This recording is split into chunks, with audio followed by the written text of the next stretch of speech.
Okay, everyone's on. We'll get going. Thank you, everyone, for joining us. We appreciate that in theory you're supposed to be having your lunch while we give this talk. Hopefully we won't ruin it. We'll be very brief. We'll try and keep it punchy. I'm Gareth. This is Richard. We are members of the employment team at Partley and Plowden. We're going to give you a talk about what we're headlining is essentially disparity, which is a very common topic. Somebody's dismissed and they say, well, hang on a second. So-and-so did the exact same thing and they got off with a written warning, let's say, or something lesser. So why are you dismissing me? That's the headline. We are going to split it into two parts. I'm going to do the first part, which is essentially a review, run through some of the main cases, principles. Richard's then going to talk about practicalities, how you can advise your clients when these cases might arise. We'll try to keep under half an hour, maybe 40 minutes at most. If you've got any questions, usually actually better rather than doing it on the call is to actually just email us. If you are particularly keen to ask a question, I think there may be a chat function you can use to do that. But as I say, if there's anything arising from the talk that you really would like to speak to Richard and I about, just email us. Okay, we're going to get into it. There's some hopefully, I should also say that you've got slides up on your screen. I'm hoping you do. First slide, we're going to talk about is the actual statutory underpinnings of this issue. So when determining the reasonableness of any dismissal, an employment tribunal is going to determine that in accordance with equity. And that concept of equity gave rise to, or was rather discussed, in a case called Post Office and Fennell. I should say that some of the cases we're going to discuss give rise to some of this area rather gives rise to some of the most interesting or fantastic set of facts. We're going to talk about punch-ups. We're going to talk about drunk nurses. We're going to talk about Ghanaian kings. So first case, there's a punch-up in a canteen at a post office where there are two employees, two post workers, one of whom was a member of a union, one of whom I assume was not. They got into an argument about something and a punch-up ensued. In this case, interestingly, this issue as to, well, hang on a second, one of them got off with a warning and one of them was dismissed, wasn't actually a point even pleaded or run. It only seems to form part of the arguments by the time it got to the Court of Appeal, or I think maybe the Appeal Tribunal, I forget how far it got. But anyway, the Appeal Tribunal who was determining it said, well, this point really wasn't raised, but we'll deal with it anyway. So it's interesting that one of the earliest cases here, it actually starts from not a very solid foundation. But what the judge in that case says is repeated on the slide, which is that equity is used, comprehends the concept of employees who misbehave in much the same way should have been meted out to them much the same punishment. The evidence was, and this is actual language used from, as I say, I think the Appeal Tribunal, possibly the Court of Appeal, sketchy side. So the evidence was on the sketchy side as to whether or not there was sufficient evidence for the employer to have dismissed one employee whilst giving a lesser sanction to the other employee. But these were findings of fact. And so this case, Post Office Fennell, is really important for two reasons. One, it sets out the underpinnings of what it means to involve disparity arguments when determining reasonableness of dismissal. Secondly, the Appeal Tribunal is very clear. These are findings of fact. If a tribunal says, well, we find as a fact it was reasonable, then there's not really going to be a solid foundation for an argument on appeal. The next case is actually the leading case in the area. That's a case of, I'm going to call it Haja now. That's how I've always pronounced it. I think I'm right. And the facts of the case are about a blackjack inspector at a casino, which I think is somebody who goes around checking that everybody's playing fairly and not counting cards, etc. But I'm not sure. Anyway, that employee was accused of misconduct in the sense of he was fraternizing with and engaging socially with customers, which was something that the casino didn't want him to do. There's reference to him, for instance, procuring customers for a diamond dealer who would often come to the casino. And it was said, well, hang on a second, you can't be doing that. That's not something we allow. And so we're going to dismiss you. The claimant relies in that case on a vast number of cases he says were perfectly comparable to his, where similar employees were not similarly treated. For instance, he found relied upon an employee who had married a daughter of one of the regular customers, and says, well, hang on a second, how come he's allowed to do that, but I'm not allowed to socialize with some of the customers? The really important point is not the facts of the case, but the really important point are the three possible scenarios that were posed by counsel in that case, and which the appeal tribunal accepted were the three likely scenarios in which disparity arguments might be raised. The first is there's evidence that employees have been led by an employer to believe that certain categories of conduct will either be overlooked or not dealt with by the sanction of dismissal. Second, where evidence made in relation to other cases supports an inference that the purported reason is not a real or genuine reason. And then thirdly, and that's just pausing there, the second category there is going to come into play when we look at some of the discrimination cases. And thirdly, evidence as to decisions by an employer in truly parallel circumstances may be sufficient for an argument that it was not reasonable on the part of the employer to visit the particular employee's conduct with the penalty of dismissal. Some lesser penalty would have been appropriate. Those were the three scenarios that the tribunal accepted in that case were the likely scenarios in which disparity arguments might be run. The reason I've highlighted truly parallel circumstances is because that concept or that phrasing was subject to further review in a case called Doy. So in Doy, what the appeal tribunal determined there was, well, when in Hajinau they are referring to truly parallel circumstances, what they mean are truly similar or sufficiently similar. That's actually a lowering of the standards, in the way I read it. Something that might be parallel, two parallel lines running side by side, is perhaps more rigid than something which might be said to be truly similar or sufficiently similar. So I think actually Doy, when you read it, is actually suggesting that there's a lower standard. However, what's apparent from the rest of the cases we're going to look at is that establishing a truly similar comparator is absolutely critical. Going back to Fennell, it's a finding of fact. It's absolutely critical that the similar or sufficiently similar comparator is indeed truly similar or sufficiently similar. And commonly, the best arguments in response to any allegations of unreasonableness or unfairness because of disparity in treatment will be, no, you're not comparing apples with apples. That other employee had a different set of circumstances that were taken into account, leading to a different decision. And so that will often be the primary argument and the primary issue. I think Richard's going to explore some of the practicalities of exploring that with the employers that will be run in these cases. The next set of cases I'm going to talk to you about is one called MBNA and one called Arthur. MBNA, set of facts very briefly, that's this coming from the second excerpt on the slide there, is two employees. They go along to a work event at the horses. They get into an argument because one of them is acting inappropriately with the other one's sister, and a fight ensues. And one of them, I think, knees the other one in the leg, and one of them punches the other one. It's all a bit of a mess. There's then threatening text messages sent after the fact by the one who had been punched. So it's all a messy scenario, and the employer, no doubt, was very thankful to have to deal with all that in the aftermath the following day. And what happened was the puncher was dismissed, and the sender of the messages, after the one who was punched, received a final written warning. So the person who was dismissed ran an argument to the effect of, well, this was a fight, and I acted inappropriately, no doubt, but so did he. And why is it fair that he gets a final written warning if I am dismissed?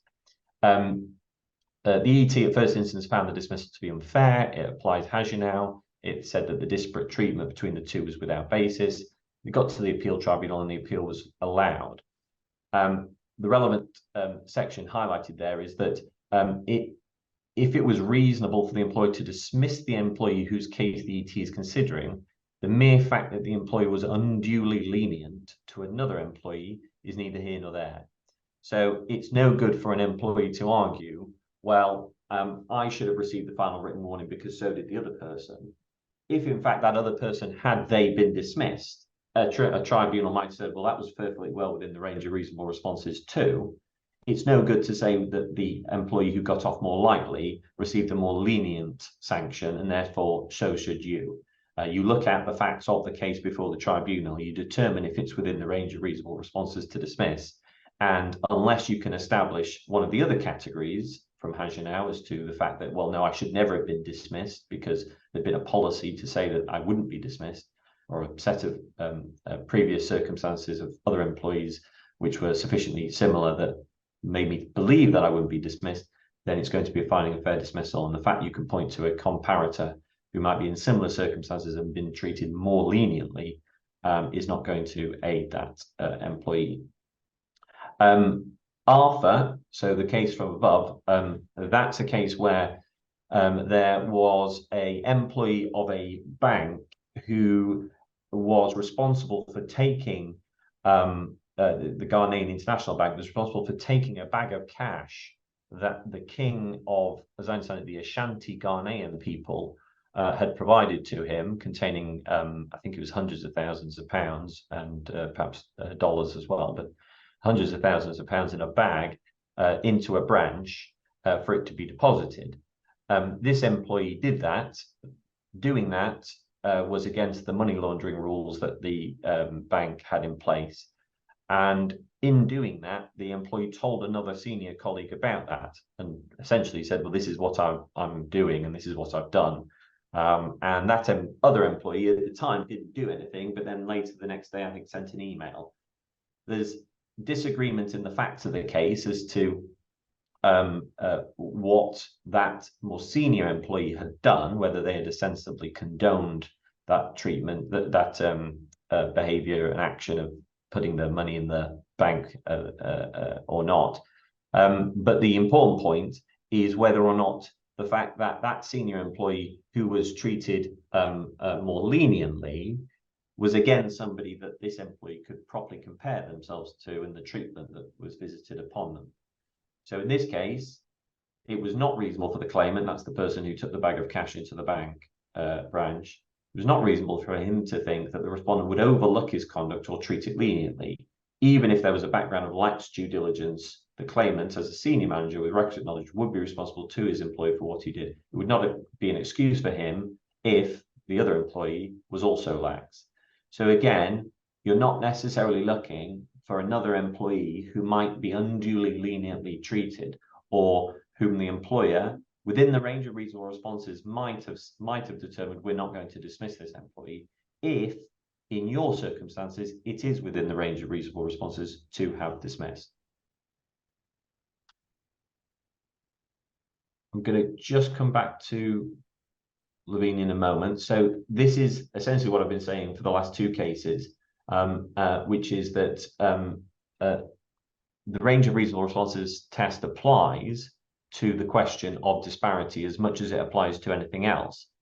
What the case of Wilco touches upon is, that's the case of Wilco Gaskell, is what that means in terms of whether or not you have to establish irrational behavior by an employer.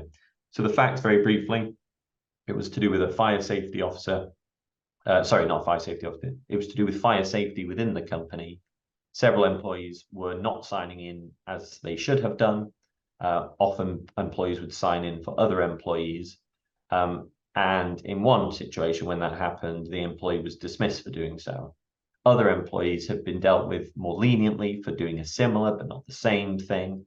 For instance, one employee had been signing in for another who he knew was in the office, whilst another was signing someone in who didn't know was in the office but presumed they would be, and that was treated as a materially differing factor. In Gaskell, what the appeal tribunal said is, well, we endorse everything that was said in Securic or Smith, which is that the Court of Appeal held that the employer's decision on consistency could only be overturned if its assessment was so irrational that no employer could reasonably have made it. So in Securic or Smith, that's essentially the language that was used, the word rational or irrational.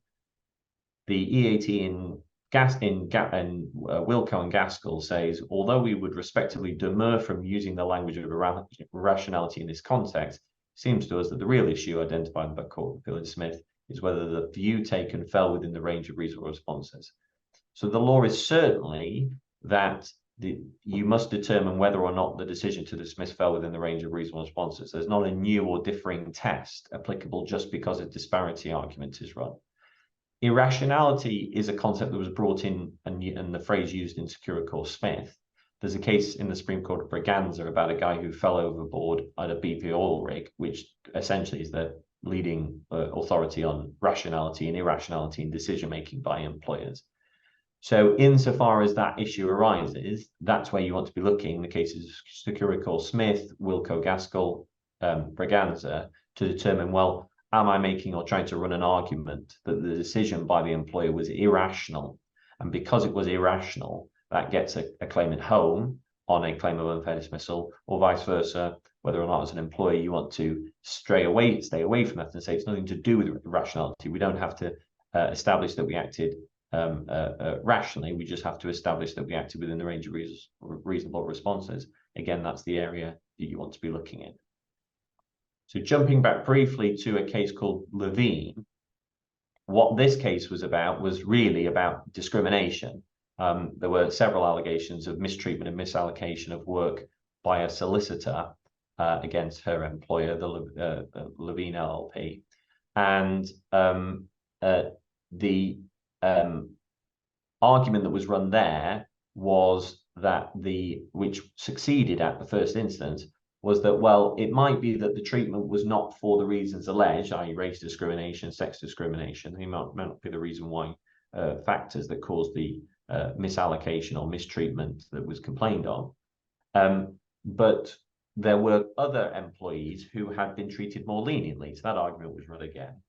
And the ET, in that case, accepted that there were different treatment. There was different treatment meted out to the claimant, in this case, to the claimant, to the comparator. And therefore, having made findings of fact to say, well, there's nothing about the way in which, or the reason why the treatment was meted out that causes any concern, we do think that there was disparate treatment between the two, and therefore the claim of unfair dismissal succeeded, and also, I think, influenced one of the decisions on the discrimination claim. By the time it got to the EAT, they said, well, really what the ET's done here is lost sight of what the statute is asking it to do. Section 98 statute requiring it to assess the reasonableness by reference to merits, equity, and other circumstances. What you must not do in a disparity argument case is you must not elevate it above and beyond the statutory test. So again, the law in this area, I think, gets employers particularly concerned. My experience commonly is that employers will be quite concerned that they may have one employee treated more favorably or differently than another employee.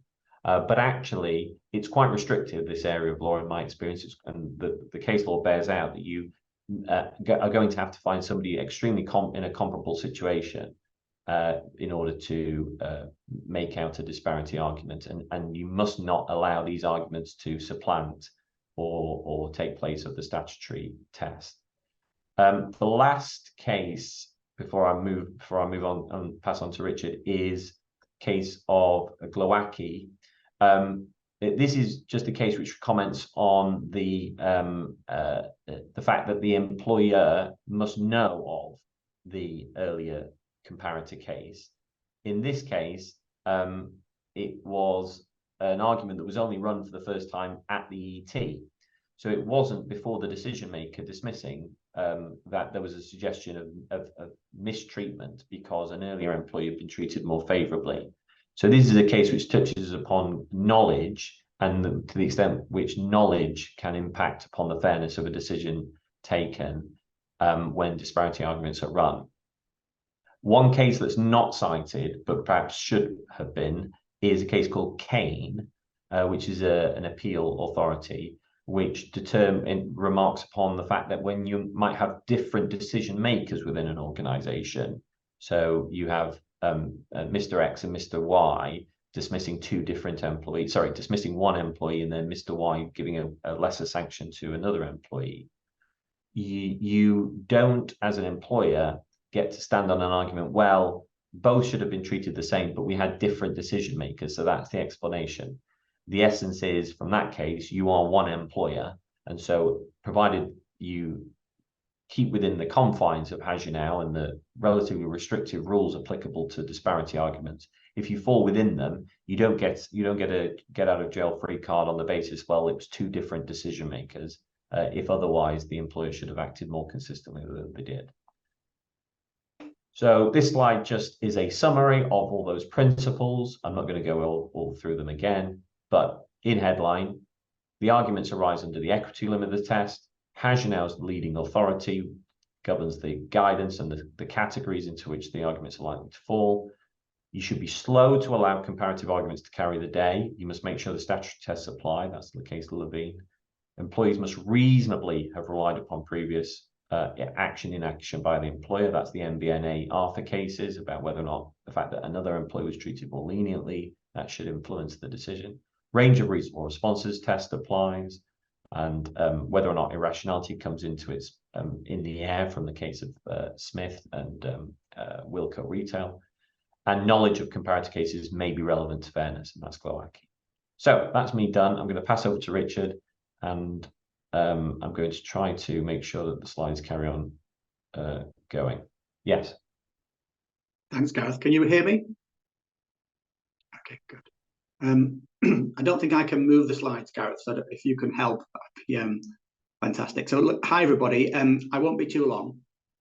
You'll see there from the slide, there's some questions that you may ask of a client if you're a respondent lawyer. Those are the issues you may want to raise. I'll come back to those perhaps later on when we get to the practicality side of this. So on the next slide, which might be more helpful, is some of the type of matters you may consider to be matters that can truly distinguish two different cases in front of you. And although I'll come on to the discrimination angle in a second, I'm still focusing on unfair dismissal type principles here. But of course, all these factors will still be relevant whether you're dealing with an unfair dismissal claim or a discrimination claim. So the nature of the employee involved, their experience, if a manager carries out an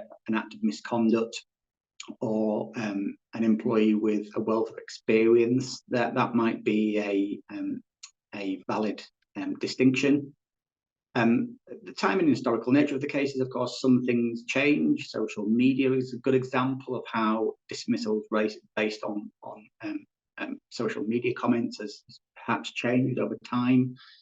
And one of the factors there is the severity of the harm caused by the misconduct, or even the reputational impact. Of course, sometimes an act of misconduct will not have any impact on the reputation of the business whatsoever, and then another act may well do so in a way which is quite overt.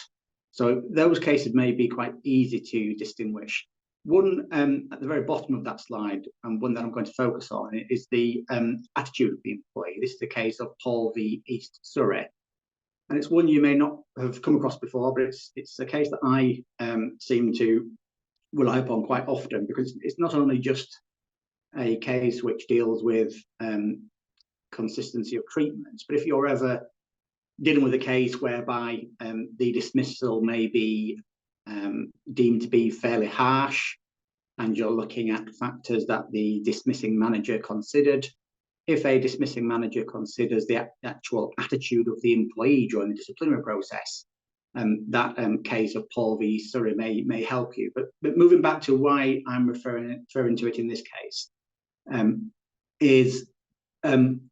it's a really, really good case on distinguishing two or three different examples of misconduct, which all arise from the same event or a very similar event, and which in that case there's some helpful comments which I'll come to towards the end once I tell you the facts of the case, which I think may help you. So the facts of Paul are quite interesting. It's Mr. Paul was employed as a charge nurse at a hospital for mentally disturbed patients, and it was Christmas Eve. And of course, as we all like to do on Christmas Eve, we like to have a drink of whiskey. Certainly Mr. Paul wanted a drink of whiskey. He was working at the time, but it seemed to be something that was acceptable in this particular hospital. So Mr. Paul, I'm just looking at the case law now. I think the case report, I think it's at around, it was before midnight, it was 7:30. He had his first drink of whiskey, and it was not just him. He had other nurses in the same ward. Even his line manager came and had a cheeky drink of whiskey. So they're all having sat down, looking after the patients, of course, I'm assuming, but they're just celebrating Christmas Eve with a drop of whiskey. Mr. Paul appears to have continued drinking whiskey. And time moves on, and it's 10:30 p.m. and he moves from the ward where they were drinking, I think eating. He moves to another ward in the hospital, continues to drink, and eventually a call is made to the line manager from one of the nurses, and Mr. Paul is being quite abusive.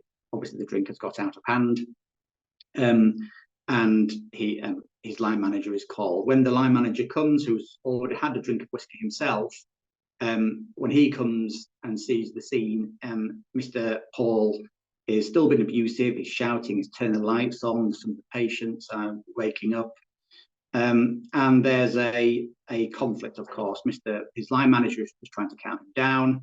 Mr. Paul is being abusive and swearing. What does the line manager do? Well, as always, to try and calm someone down, you call their wife.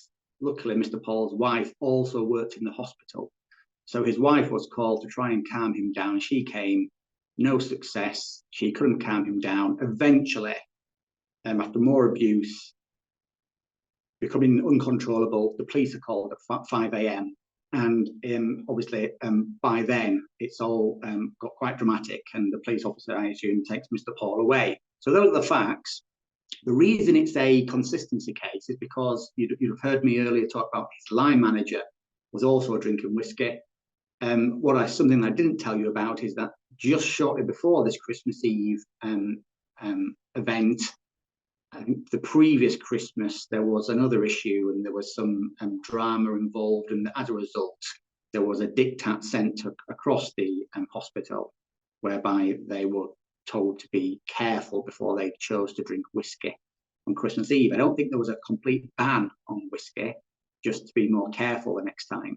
So Mr. Paul, in effect, relied upon his line manager also drinking, and this previous incident the year before, which didn't lead to a dismissal. And you'll see from the case that those are the situations were distinguished. And you may think, well, clearly they're different scenarios. His line manager simply had a drink of whiskey. He wasn't abusive. The previous incident from the year before, it was a nurse with a drinking problem, and she was caught on numerous occasions and given the final chance. So they're clearly different set of facts, but the initial tribunal did find that there was an unfair dismissal because of that inconsistency. When it got to the Employment Appeal Tribunal, this is what the Employment Appeal Tribunal said at paragraph 36. And this is the paragraph which I say will help you not just for consistency arguments, but for tricky cases of unfair dismissal, which may on the face of it seem harsh if a dismissal takes place because of an attitude of the employee during a disciplinary hearing.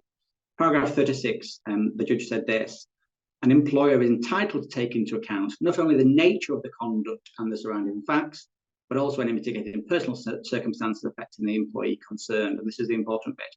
The attitude of the employee to his conduct may be a relevant factor in deciding whether repetition is likely. Thus, an employee who admits that conduct proved is unacceptable and accepts advice and help to avoid repetition may be regarded differently from one who refuses to accept responsibility for his actions, argues with management, or makes unfounded suggestions that his fellow employees have conspired to accuse him falsely.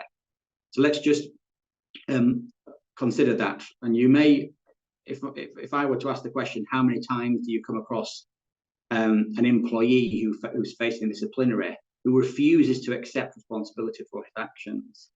or argues with management, or makes unfounded suggestions that his fellow employees have conspired against him. So if that does happen in disciplinary, that in itself could be a distinguishing feature. And it was in this case, and therefore the appeal tribunal overturned the decision. So Paul, the story could help you in future consistency cases. It's one that I would direct you to paragraph 36. So we'll move on to the next slide. And now we're moving on to the practical tips, and this is obviously quite a simple subject matter, but it's one that Gareth and I thought would get back to basics and just remind you as to what matters you may wish to consider when you're facing a inconsistency argument. So if you're advising an employer at a disciplinary meeting, it may be something, it may be raised by the employee. If it is raised by the employee, one suggestion there is in the disciplinary outcome letter to deal with it head on, or be vague. What is the right way to go about it? Well, the answer's there in the middle of the slide. If the manager involved is consciously distinguishing between the two cases, deal with it head on, set out the rationale. If you don't, there is a risk, and maybe a theoretical risk, but there is a risk that by not dealing with this at the disciplinary stage, if your disciplinary manager then at the hearing starts setting out all these reasons why he or she has distinguished this case from previous cases, it may be asked, well, why didn't you do that at the time? An adverse inference may be made. So that's something to consider. Of course, you may be well advised. A client may be well advised to be vague if there is a sensitivity around that particular comparison. But something at least to consider. Of course, in the ET3, again, if the claim is not, if it's not clear as to who the comparator is, I think the advice is to request that clarity. There is no point in making it in that issue of a comparator being open to debate by the time you get to the hearing. By the time you get to the hearing, you want to have bottomed out the entirety of the comparison. So when you get to disclosure, you'll then know the extent of your disclosure exercise, of course. One issue there in the penultimate bullet point is redactions in disciplinary documents, because if you're comparing, or if the claimant is comparing another case, how much do you disclose of that other case? Do you want to make redactions? The irony of all this, of course, is that one of the distinguishing features you may have, or your dismissing manager may have, is some sensitive issue raised by a previous employee in a previous disciplinary hearing. How do you go about that? Well, usually, of course, you might be tempted to redact, but in some cases, because you want to rely upon what's behind the redaction, you will either have to unredact the documents or make some application to the tribunal, whereby that issue is raised more discreetly. It's something that you'll need to consider, unless it's a particular sensitive issue. It's probably not in your interest to redact the matter. Usually, those issues are, of course, mitigation that's raised by another employee. So they're potentially extremely sensitive, but it's something that you've got to consider, and it may well be that you've got to make a decision by the time of the, you'll certainly have to make a decision by the time of the hearing as to whether you're going to wish to redact the documents or keep some privacy in relation to this comparator. Of course, when it comes to witness statements, again, the advice is to deal with this head on. What you don't want is a dismissing manager to be vague about the reasons they distinguish two cases. If there are 10 distinguishing features between the case at hand and the comparator case, set out those 10 distinguishing features in detail. Don't be shy. So we'll move on to the next slide. So this is, of course, we've dealt with unfair dismissal primarily up until now. Of course, you won't be surprised to hear that when it comes to discrimination, some of the same principles do apply. And of course, in a discrimination case, the claimant, the onus is on the claimant, and often that onus is discharged, sometimes partly at least, by a reference to a comparator. But of course, simply showing a difference between protected characteristics such as race and difference in treatment is not in itself sufficient. And this is when we get into the tricky area of whether a prima facie case is established. And often in discrimination cases as well, you may get an employer who relies upon incompetence for a disparity in treatment. Of course, incompetence may not help you in an unfair dismissal case, but it may well help you in a discrimination case. So with all those factors in mind, and you've got this the case of Land v Manchester City Council, you've got an issue there as to whether, if a claimant can establish a comparator, does the burden shift? Well, one case that's not referred to on the slide, but one which may be helpful, is Hewitt v Grampian Health Board, and that's the case which you may be familiar with, because it says in effect to not make too much of the burden of proof, and although in some cases it may well be highly relevant, it won't be the case where the tribunal can make positive findings on the evidence. And on the next slide, we come to a case which kind of highlighted that issue quite prominently. So Virgin v Hughes is a case of a manager of a Virgin fitness club, and he'd been employed for around 5 years at Virgin Health Clubs, and he moved to the Mayfair Club.